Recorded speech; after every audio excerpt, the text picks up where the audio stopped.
So today I've come to a place in South Wales which is quite almost a dystopian landscape. It's somewhere where it's science fiction films. I think they have actually filmed here quite a few times. And basically it's a place called Trefil, Trefil.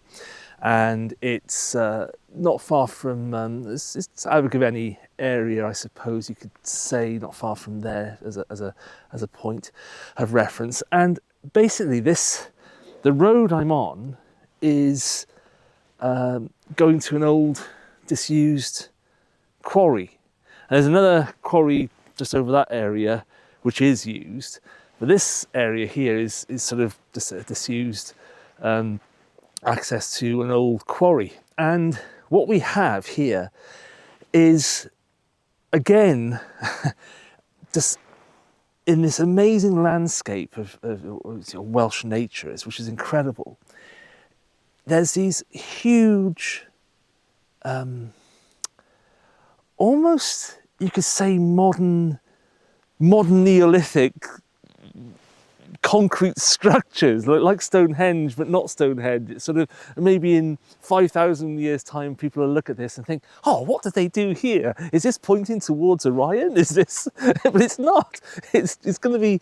It's just these massive concrete structures. And what I thought we'd do is photograph these concrete structures. Now you can see the landscape behind me. It's amazing, and you're looking down into the valley over here. And it's just luscious green forests. And today, at the moment, the UK is covered in under a ridge of high pressure, and the high pressure is sort of stagnant. It's not going anywhere. So what's happening is, it's not raining or anything, but it's very cloudy and very overcast. And I thought actually that just adds to the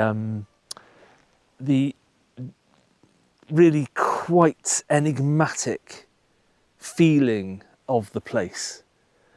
And the silence that's here, which is incredible. And every now and again you hear birds and whatever now, but it's very, very quiet. So I thought we'd do some shots. And the other thing about what we're going to do today is I'm introducing a digital camera into the whole thing. And I'm going to be photographing these concrete structures on my Bronica GS1 6.7. I'm using T-Max 100 again. I'm going to shoot on the Nikon FM2. I'm going to shoot on the Sony A7RV. And I'm also going to shoot it on the iPhone as well. I've got an iPhone 14, absolutely fine. Because somebody asked a few weeks ago in one of the questions, what's sort of the difference between capture, should I what camera should they buy and that sort of thing, and I thought, well, it might be interesting to actually do something which demonstrates the difference between the formats, the way film looks, the way digital looks, and what you can do with them. So this might be a two-parter, because I might do some work in the darkroom and do some scans, and then we'll process the images. So we might capture the images today and then go through the process of why would you shoot film? Why would you spend £6,000 on an A7R5 when you've got your little iPhone in your pocket? I just want to see the difference. I mean, we'll print them up and we'll take sections of the prints and see. We'll have a look, and we'll sort of pixel peep on prints basically and see what they look like. But yeah, I think today could be an interesting little experiment in a quite spectacular landscape, quite eerie in a way, I suppose.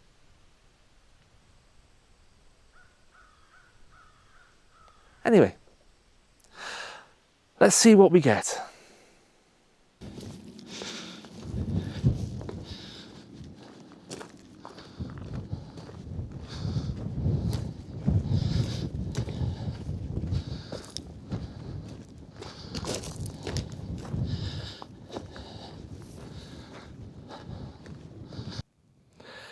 So, impressive, eh?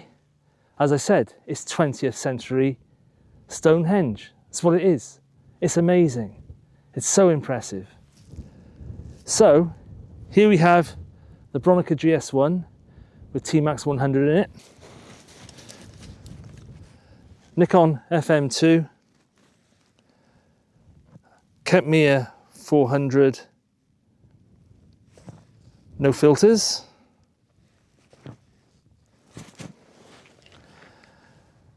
Sony A7RV with a 16-35 f4 Zeiss lens on it. And the Apple iPhone 14.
Well, that was a spectacular location, wasn't it? Yeah, I just didn't think it was going to be like that. And what was so great about that location, it was, first of all, it was austere and very barren. It was fantastic. And what I wanted to try and get out of it, what presented itself, which was what was interesting, was the fact that actually, if it had been any other sky apart from this, it would have been wrong almost, because the sky would have just distracted from these amazing structures which are here. And what I wanted to achieve, and I think most probably I have with these, is this split where the actual landscape pushes into the sky and gets this great outline, which is what I think we managed to achieve with these images. Now, these are two darkroom prints from the Bronica, the 6.7, and as I said to you in the previous when I just now on location, was that this is going to be a two-parter, because what I want to go through with you is the difference between the formats and the capture devices, be it digital or be it film. And I have to say, from first looking, as you saw in the slideshow,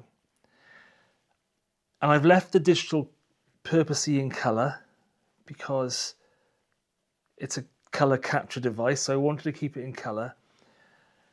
I think the Bronica, once again, and the medium format film has actually come out on top. So what I've done with these, so these two, both these black and white prints, and I use the GS1 lab meter from the previous episode. Oh, it's just great. It just gets you, to the point without wasting paper. And then I did one test print working out where my dodging and burning is going to be, and then I just go for the print. And this is what I'm getting. And it's just a great device, that lab. So I've had a number of comments on the GS1 lab attachment, and I've replied to the people who have very kindly asked me stuff. So I'm hoping, when the people have asked, they can find them, because I think they're a very worthwhile thing to have. But with these prints, they're split graded. So what I've done, the overall exposure was grade 2. So it offered multi-grade resin coated paper. And I did the main exposure at grade 2. And then the dodging and burning, I did at grade 0. So I burnt in the sky, and then burnt in certain areas of the foreground here. And the same with this one. This is a bit more complicated, because what I want, also, I was burning in the sky, but obviously when I'm burning, I don't want to give more exposure to these. So actually, during the main exposure, I had a wand, and I dodged back these a bit, so that when I burnt in, when I brought my hand down over them and these got exposure, it sort of came back to baseline exposure. And then I sort of burnt in this area which I kept on missing, so here and a bit in here, and I think the sky, basically these images look like what I saw. This is what was presented to me on the day. And the colours, which obviously the A7RV is fantastic, the resolution is amazing, but the colours that this saw, and the lack of colour, obviously the black and white, my feeling was this is what I saw, not what this saw. And I think that's a really important thing, is that the black and white, and I have to say, I think film generally for landscape, maybe it's because it's two organic mediums. They're not, it's chemistry and nature. And maybe I'm talking absolute tripe here, but I feel that when I go out with the Bronica, or even the Nikon or whatever, there's a oh, this is so pretentious. So here comes my PhD. No, this is pretentious, but it's not. I'm not meaning to sound pretentious, but I really do feel that when I go out with film, I'm connected. So, and then when I come back to the darkroom, I'm reliving the process, and it's just, it really brings me great joy. That is what it does. It brings me joy. The Sony is my workhorse for my day-to-day work, and it produces just astonishing images, because I shoot products and my clients need absolute perfection. They need these products to look exactly as the client's going to get them. Their customers are going to get them. But yeah, film really just do it for me, I have to say. And I'm going to experiment now. I know it's winter coming, but I'm actually going to experiment with colour film again out in the field. I'm definitely going to go back to Trefil. It's like, wow. As I was coming back and walking back down from these areas, I was just seeing stuff, just seeing stuff all the time. It was amazing. And then going back to the whole purpose of this exercise is comparing film to digital, and the obviously my iPhone, the iPhone images. And to be honest, and it goes back to the catalyst for doing these episodes is a question when a viewer asked me, what camera should I get? Should I get film? You know, I'm not shooting film, but I need a digital. Blah, blah, blah. And it was sort of, and I think that really was a great question to do this exercise and do this experiment. And it was great for me because all of a sudden I realised, actually, the film it's not a folly. It really is great. So we're going to shoot colour. The shots out of the iPhone were just great. I mean, they just immediately, you can go on the iPhone, you can get these shots. The dynamic range is amazing because of the AI built into the iPhone. And yeah, I have to be frank, for day to day shooting, if you're out anywhere, iPhone's absolutely fine. And in the next episode, I'm going to be printing from the iPhone images and the A7RV images, the 35mm images and the 2.25 images, and then we'll be able to see exactly what we're getting. And that'll be another little adventure because obviously I'm going to be doing more black and white prints in the darkroom from the 35mm negatives. And then I'll process, and I'm going to process the digital files to look their best, to look great. I'm not going to try and not produce lovely images from the Sony and the iPhone just because I prefer these images on the black and white.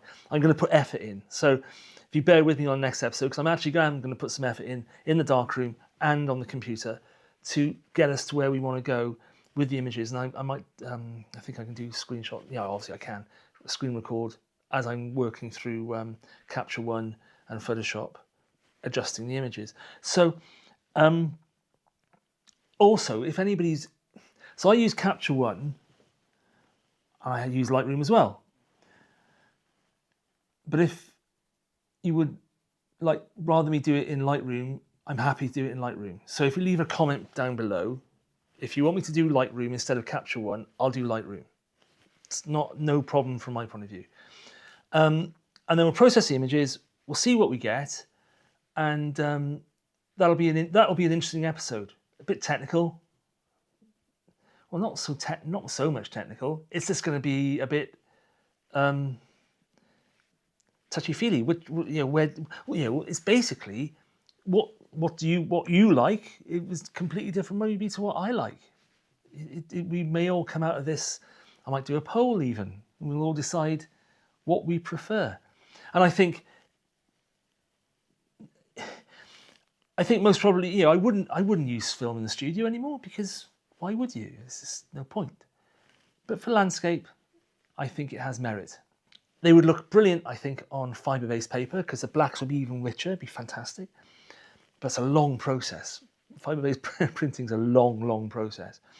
So anyway, I'll shut up now and I'll get back into the darkroom and start printing from 35s, and also then start processing the iPhone and the A7RV, do some digital prints, and in the next episode we'll have a look at everything in detail and see what everybody thinks. So in the meantime, please like and subscribe, really appreciate it. Any questions, please put them down below, and really looking forward to the next part of this. It's going to be very exciting. I'm excited. I hope you are too. And it's just going to be, I really want your questions. Let's get a dialogue going on this. And have a good week, and you take care, and I'll see you on the next episode. Cheerio.